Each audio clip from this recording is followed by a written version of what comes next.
I'm sorry that I just did a Zoom call. I don't know why it won't go through. Sometimes that happens.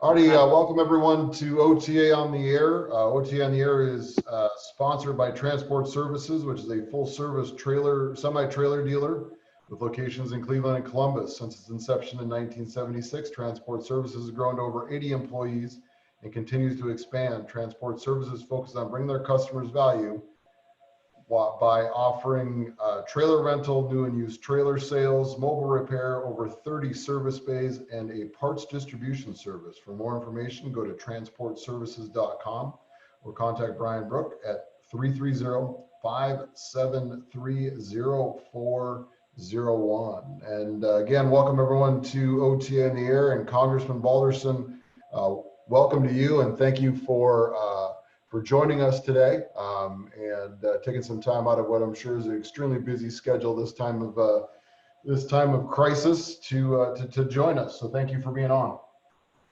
Thank you for having me, Tom. I can be happier to be here, and appreciate the invite. Look forward to having a discussion. Tell us a little bit about your history and I guess how you got to Congress. Well, it's quite an interesting story. I'm not the normal path to Congress, as most members might be. My family history goes back to agricultural farming. We had a beef operation, also a corn and soybean crop.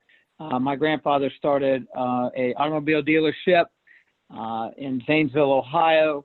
I was part of that dealership. I worked in the back. I was in the shop. I worked as a mechanic. And then also ran the fixed operations, ran the body shop parts department, and the mechanical side of the shop. So I've always loved the mechanic side of it. I love working with my hands and coming at it from that different angle than most. Everyone said, well, you were a car dealer or a car salesman. I'd never sold a car. So I fixed the cars once they got sold. And to me, that was the most important role to be. Everyone's all happy and excited when they buy a new vehicle or a new used vehicle, but when something happens to it, it's more important to make sure that we get them taken care of. So customer service has always been one of my biggest goals that I have in making sure that we do that. In 2007, I'd been involved in family business and made the decision that I wanted to get out of the family business and kind of venture out on my own. My son had graduated from high school. So long story short, I was working on the state rep's truck and at that time in the district of Muskingum County, and he said I should run for his seat. He was going to be term limited about a year and a half, and I said, you're crazy.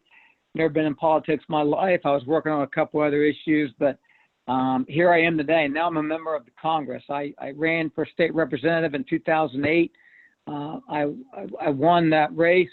Been very blessed to serve in the state legislature. I was appointed to the Senate in 2011. And now here we are in Congress. So that's kind of my path to Congress. A very interesting path, as you said, not your normal one. And obviously, spending a lot of your time today dealing with coronavirus and the response to that, and as a member of the Small Business Committee, why don't you give us a little bit of what your feeling is what the impact has been to small business as a result of coronavirus? Well, it's a great question, and obviously, you know, this has not been your typical economic downturn. This is something that no one was used to. No one saw it coming, that they would have to deal with a pandemic. And, you know, Tom, I've been fortunate enough to be on Small Business Committee. Small Business Committee is a committee that, you know, we met and we did things, but the dynamics of that committee has changed drastically with the legislation that we've been going through.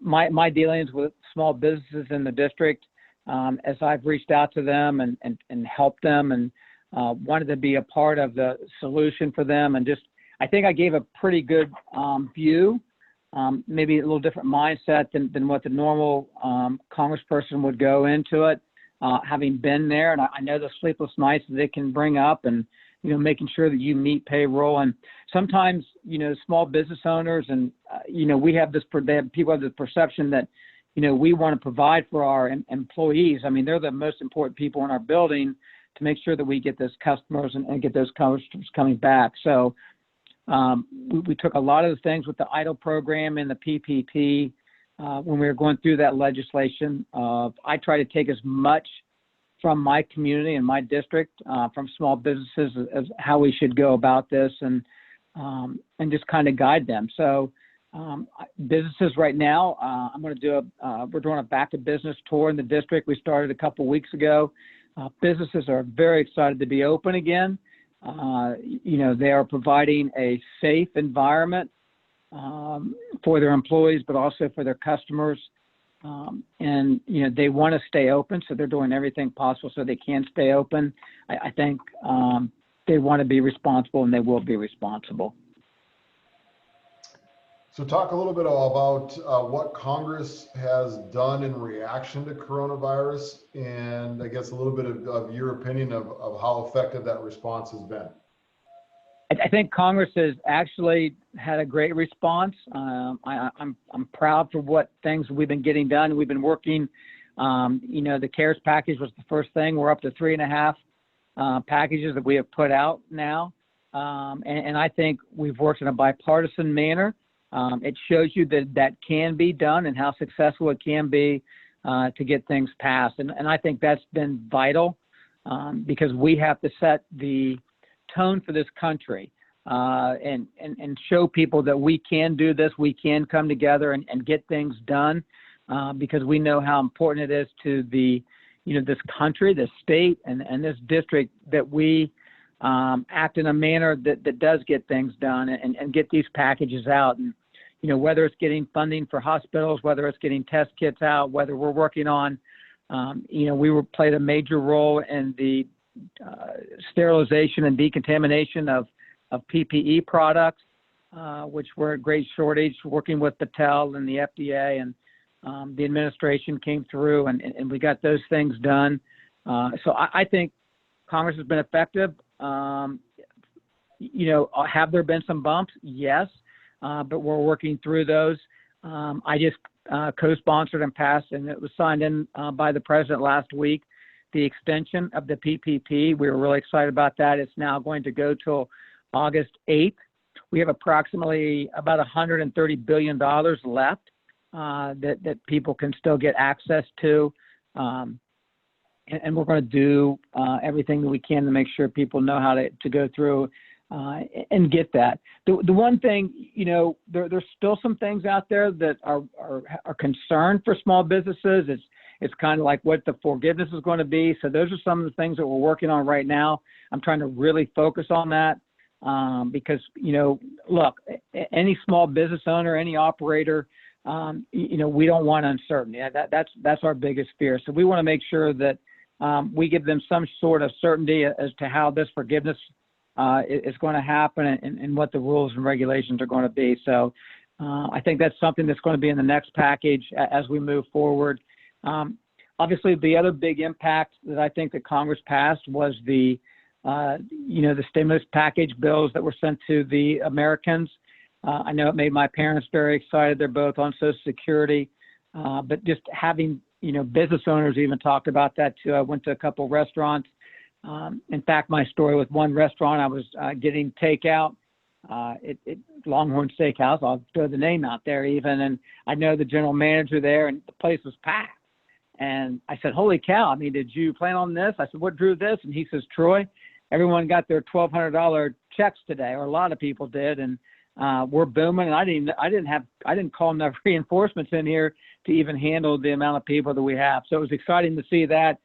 Pizza shops, as I found that out, I drove up and down the main drag here in my hometown of Zanesville, and there were lines up and pizza drive-thrus and all the restaurants. So, those are some of the positive things that have taken place and have got things going again for the small businesses.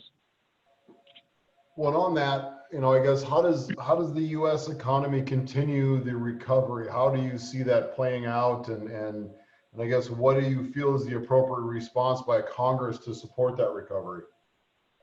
I know that, in the conversations that are going on now, there's talk. I mean, the big thing that I hear in the district right now is back to that liability issue. There's concern there with the liabilities. So I know that that's going to be part of the next package that we put out. I hope it is, and a lot of businesses hope it is also. I think the economy's, in Ohio here, our unemployment rate went down again. The claims filed yesterday came out. So I think it's going the right direction. Again, I can't emphasize enough. Look, this falls on the small business people. This falls on the contractors, being responsible, making sure people wearing their masks, making sure that they're social distancing in their buildings. If that means only having half your capacity, then that means having half the capacity. And I think as I talk to restaurateurs or small businesses, they're fine with that. They want to be open. They want to, get back to, some sort. It won't be normal, but they want to have that feeling, and they're excited to get back to work. Their customers are excited to come back in. So I think as long as this country can continue, going that direction, we can keep moving forward. I know that, there's some concerns, and some states have rolled back their reopening. We haven't done that here in the state of Ohio. We've had a little bit of increase. I think it's a county by county. I'm glad to see Governor DeWine here kind of let each county make a decision as to what's happening there. Obviously, I actually live in a rural part of the district. Our number of cases is not near what it is in some of those higher populated areas. So it's, I think that also plays a role, where the affected areas are and aren't. So I appreciate, Governor DeWine looking at that and having an understanding of, some areas aren't being as impacted as other areas. We'll shift gears here a little bit, and you also serve on the Transportation Infrastructure Committee, obviously a committee that's very important to the membership of the Ohio Trucking Association. What does the future of highway funding look like? It's a great question. And something I should say, Tom, is it was interesting. I couldn't fly for the first passage of CARES Act. I was, I need to acknowledge the trucking industry and what they've done through this whole pandemic. They are frontline workers. They were out there. I know that's one of the reasons that I have as far as why members of Congress should be in D.C. But when I was driving over for that first vote on the CARES Act, the trucking industry was moving and grooving, and it was amazing seeing the amount of truck industry that was out there. And I know that the trucking industry has played a major role, through this pandemic and the drivers. So we wouldn't be where we are without them. So I do want to add that. And there were hardly any cars, but there was plenty of trucks out there. So very encouraging. Being on P&I committee, one of the main reasons I wanted on this committee, it's a bipartisan committee.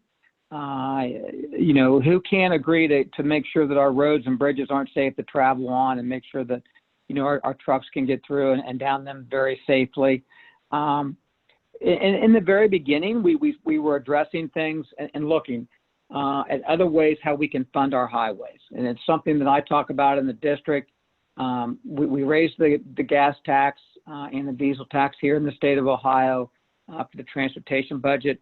But I think it's important to say that, look, we cannot fully rely on gas tax to fund our highways. And initially we talked about, P3 infrastructures, other ways that we can fund our highways. And I think there's other ways that we can do that, whether it's changing the regulatory system of, the Department of Transportation and cut the cost there. But I'm glad to see those things, being talked about out there. And I think that we need to continue to go down that path, because we can't fund our roads and bridges just on the gas tax alone. So I guess you guys are right in the middle, or just recently passed a highway reauthorization bill or plan. I guess give us an update on how that went and what things are of interest in that. you know, a little disappointed with how it went. It was very partisan, unfortunately. And again, as I said earlier, it was, you know, part of the reason I wanted on this committee was the importance of this committee, but also our infrastructure. And I have a passion for our infrastructure.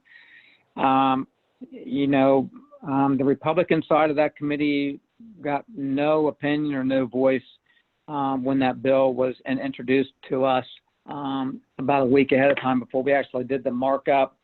They took very small amount of opinion from the Republicans, and I just, you know, Ranking Member Graves was disappointed. You know, Congressman Davis and Garrett Graves. I mean, it was just just a number of members that take it very seriously were really disheartened by the process.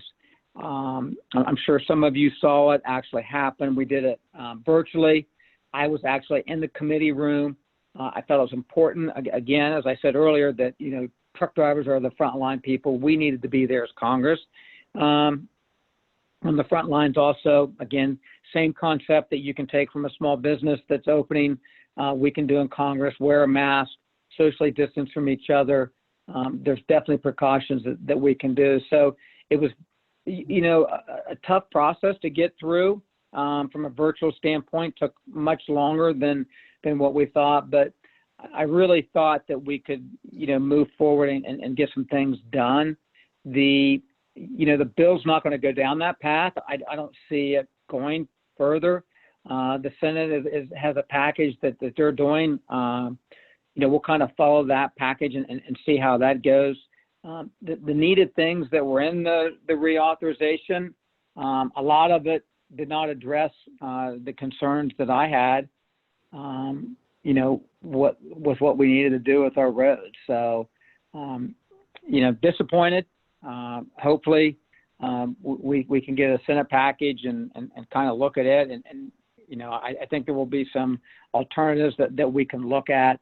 The Republicans have some good ideas, and I know that we are in the minority, and the Democrats are the majority. But I still think, you know, I've said it numerous times now, there's no better committee that can get things done than this committee with transportation and infrastructure. And it does not need to be a partisan committee, but, you know, I hope Chairman DeFazio in the future kind of sees a difference and knows that, you know, we as Republicans, you know, we want to be thoughtful and have some input as to what, you know, our districts want to see also. So talk to us a little bit about during the markup, some of the proposals that you had put forward for consideration, especially the ones that are related to trucking, warehousing, moving, and storage. Well, the one piece that I get talked about a lot is the drivers. I mean, obviously we have a huge shortage of drivers, and that's something that I have been focused on for quite some time. I go throughout the district, and I go to several, you know, trucking companies and talk about the shortage that they face here in the state of Ohio alone. So during the committee markup, I submitted an amendment, and it was off the bipartisan Drive Safe Act. And it would establish a two-step apprenticeship program to allow qualified drivers between the ages of 18 and 20 who already have a CDL to participate in interstate commerce, to be able to go across those state lines. The amendment, you know, includes a lot of safety requirements. So the drivers would need to complete 400 hours of on-duty time, accompanied with an experienced driver in the cab. So I thought that was important to get that in there. That was one that I really wanted to see. I mean, I really like the Safe Drive Act, and I think it's important. But unfortunately, that did not happen. So we'll continue to work on that. I think it is something that's really important, and other things that we need to address to help, you know, the trucking industry is relief from the EDL mandates. The hours of service requirement. So those are some of the top ones.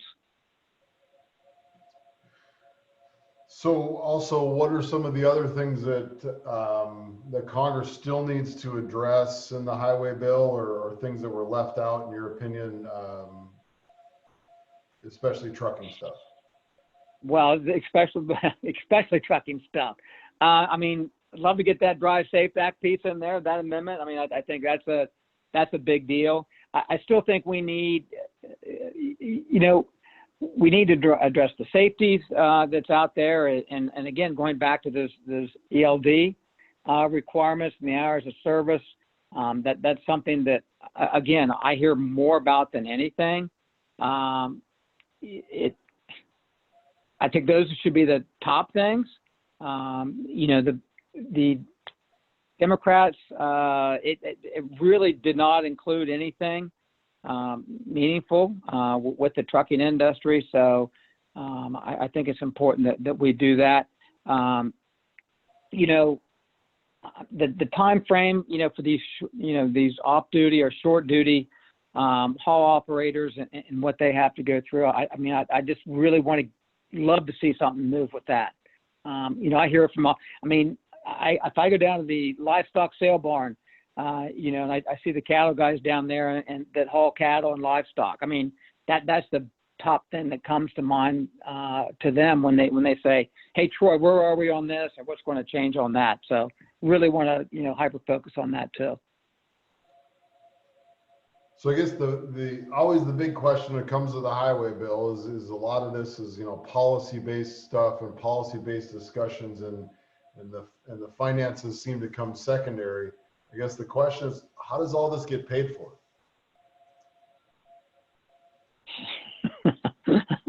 Well, they haven't figured that part out yet. I mean, it's not going through Ways and Means yet. I think the bill that was passed is very unrealistic. It was $1.5 trillion in funding. It's just, they've not had that discussion. And again, it doesn't appear that Ways and Means is going to address the trust fund this year. Disappointed by that. But again, to me, it goes back to taking small steps. And I think there's some things that we could have done in this that we could have paid for. And again, circle back to, finding other sources of ways to pay for our highway infrastructure is important. We just don't talk about it. And it's frustrating to me that we don't have more of a conversation about it. And we just keep kicking the can down the road. So I'm all in. If anybody has any means or advice to me of who I can have a relationship with. I mean, when I look over and how I do a bill, or if I'm trying to get an amendment through, Congressman Lynch is on this committee. Great guy to work with. I've worked with him on several bills, and I have a relationship with him. Just more than just trying to work on bills or amendments. It's, hey, how's everything going? What's happening? Gaining that, I look over when I see some of my amendments not being taken in. I look over across the aisle there and just say, who's on this committee that has a district similar to mine, and who can I work with, and we can partner up and we can tag team that together and get more members of the Transportation and Infrastructure Committee on board with that. So that's what I'm going to continue doing. And if anyone has any other words of wisdom or insight on that, or members that I could work with, I encourage you to please let me know. So you touched a little bit about this earlier, on this a little earlier, but I guess how seriously is Congress looking at things like increasing fuel tax or fees or alternative funding proposals when it comes to financing highway funding? Unfortunately, we just really haven't had that discussion. I mean, it started out, we were, getting after it, and it's dropped off. Again, we have that $1.5 trillion that was just passed, and there's no way to fund it. And we didn't talk about how we would even fund that. So again, I don't think that is there on the mindset right now. And I think there's no better opportunity to work on these things and talk about how we're going to fund stuff, Tom. It's frustrating sometimes that, we can't get that done. But again, we can't give up. We got to keep on fighting and communicating with other members of the Democrat Party that are on that committee. And I'm going to continue doing that. We did a roundtable in the district before the COVID shut down everything. We had 33 folks at the roundtable, including my ODOT, Ohio Department of Transportation, taking some of their things into consideration. I had engineering firms that were part of the roundtable, and I continue to communicate with some of those even while we're with COVID. I know some of the infrastructure have been put on hold right now. So, we're trying to look for sourcing. We're doing letters right now to make sure that we keep those projects that have been committed to keep them moving forward. So what other bills, amendments would you like to see Congress take up? And I guess what does the rest of the calendar for Congress for 2020 look like? Well, the one bill that, I just introduced with bipartisan support was the Ppe Tax Credit Act. It allows small businesses to apply for a tax credit for the PPE, the plexiglass, the mask, everything they've done to change the environment of their business, up to $25,000. I really hope that, we can get that done here in the near future. I think the other big piece is that fourth Corona package that is going to come up, obviously, and that's important. And I think any legislation that we can do with that is to deal with these businesses that have been impacted devastatingly, to do that. And again, that comes up to the whole liability protection and protect both workers and the businesses. I would love to see my SAFE Act. I mean, that could be a big deal to get people back to work with the Safe Driving Act and the amendment to have this apprenticeship program, for the drivers. So I think that's something else that's very important that we should be able to get. I'd love to get that in the next package. So for the listeners on the line, circling down on my last question. So if there's any questions from you, please do so in the Q&A section of them, and I'll moderate that. But I guess, Congressman, talk to us a little bit about what the listeners should know about the work that you're doing and things that you're passionate about, and I guess some of the things that are highest on your priority list. Well, getting this economy going again is top of my list. Doing it in a responsible and safe manner. I want to, keep this industry going. The trucking industry is important. The other piece of that is it goes back to that whole workforce development. I want to make sure that we get word out there that, this is an industry that is highly regarded. It's a tough job, but we need people to do this, and I want to encourage any way I can, friends and neighbors. I've always been a huge advocate that, not every person has the gumption nor the, that really want to do a 4-year degree. And I think there's no better opportunity than now. We're kind of cleansing ourselves here right now and going back and kind of looking at what's next for us. So, to push the trucking industry right now, there's no better time, because there was no lag time in the trucking industry. And we're going to need truckers all the time. And it's a huge driver to this economy.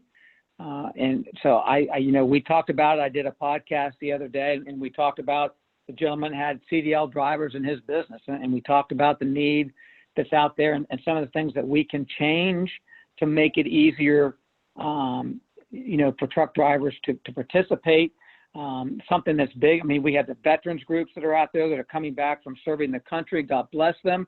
But here in the state of Ohio, we've passed legislation that, you know, if you operated heavy equipment or you operated a CDL in the armed services, you're going to come back to Ohio and, you know, not have to go through the whole process of getting your CDL license. I think those are some of the things that, you know, Congress can do and the state legislature can do that can encourage that. And that's what I want to do. Well, Congressman, as always, thank you so much for joining us, and thank you for the work that you are doing. You're definitely a true friend to the industry, and have always enjoyed the relationship that we have had on working on issues and just having some just general conversations. So thank you for joining us, and thank you for the work that you're doing. I thank you. I've really enjoyed it. And please, I hope all the listeners out there don't hesitate to reach out to us if you have any suggestions or comments. Great. Well, thank you all for attending another episode of OTA on the Air, and we will talk to you all next week. Thank you. Thank you. Have a great day. Stay safe.